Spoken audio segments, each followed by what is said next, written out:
Madam একটু এদিকে আসেন তো।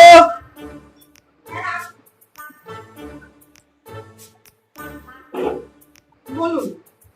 বলছি পুজোর জন্য আমার ওই মোবাইলের দোকানের ফ্রিজের দোকানের অফিসের স্টাফ এদের সব কটাকে দেখে নিয়ে এসে ওদের বোনাসের বিষয়টা কথা বলে দিই। পুজো তো চলে আসলো, তাহলে সব রাগারাগি করছে। আর এই আনিস আর সাবিন ওরা বলছে সব বিড়ি খাচ্ছে, আমাকে লোকজন বলছে। তাই? হ্যাঁ, ওটা দেখতে হবে। সে আমি দেখবো, আমি একটু এক জায়গায় যাচ্ছি, আমি এসে সিসি ক্যামেরায় দেখছি। ওরা তো জানে না যে সিসি ক্যামেরায় দেখা যায়। ঠিক আছে, যান আপনি ডেকে আসেন। আচ্ছা ঠিক আছে।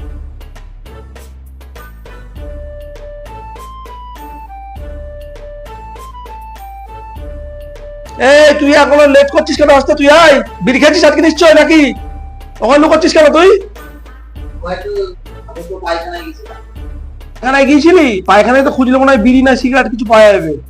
আমি দেখছি, আমি তো শুনলাম তোরা বিড়ি খেয়েছিস। আমার একটু ব্যস্ত কাজে যাই, আমি ঘুরে এসে আমি সিসি ক্যামেরা চেক করবো। যদি তুই আরো যদি বিড়ি খেতে দেখেছি, পুজোর বোনাস তো দেবোই না, মেরে একদম ঠ্যাং ভাঙবো তোকে। ঠিক আছে রাখ, আমি এখন টাইম পাচ্ছি না, পরে দেখছি। ম্যাডাম এদের তাহলে পুজোর সব জামা প্যান্ট ওই সামনে দোকান আছে, আপনি অ্যাকাউন্ট থেকে আমাদের অ্যাকাউন্ট কোম্পানি অ্যাকাউন্ট থেকে টাকা দিয়ে এদের সব পুজো জামা প্যান্ট গুলো মাপ দিয়ে করে দেন, আপনারটাও করে নিন। ঠিক আছে। ঠিক আছে, আচ্ছা আর আমি আসছি, সেখান থেকে আমি সিসি ক্যামেরা চেক করবো। আচ্ছা আচ্ছা, না আমরা তো দেখতেই হবে। ঠিক আছে।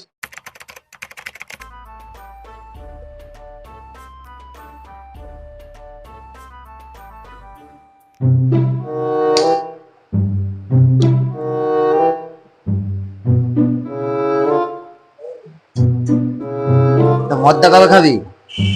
মদটা দেখি সেদিন তো রাজকাকে তো মানে খুব পিটালো। হ্যাঁ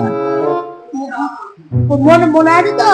হ্যাঁ মনে তো আছে। তুই তো ছিলিস। হ্যাঁ আমি তো ছিলাম। আহ, গাড়ি মুছিনি বলে। তা চ একদিন মদটা খেয়ে আসি দুজন মিলে। দেখ, কালকে চুরিটা করবো। হ্যাঁ আচ্ছা ঠিক আছে, তাহলে কালকে চুরিটা গাঁটটা আমার মালিকের, এই গাঁটটা মেরে আমি আর তুই মদটা খেতে যাবো, ঠিক আছে? ঠিক আছে। আচ্ছা ম্যাডাম আনিসকে একটু ডেকে নিয়ে আসেন তো।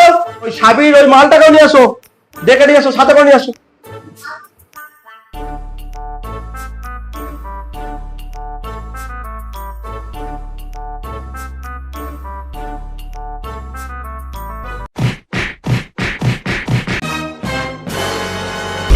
भगवान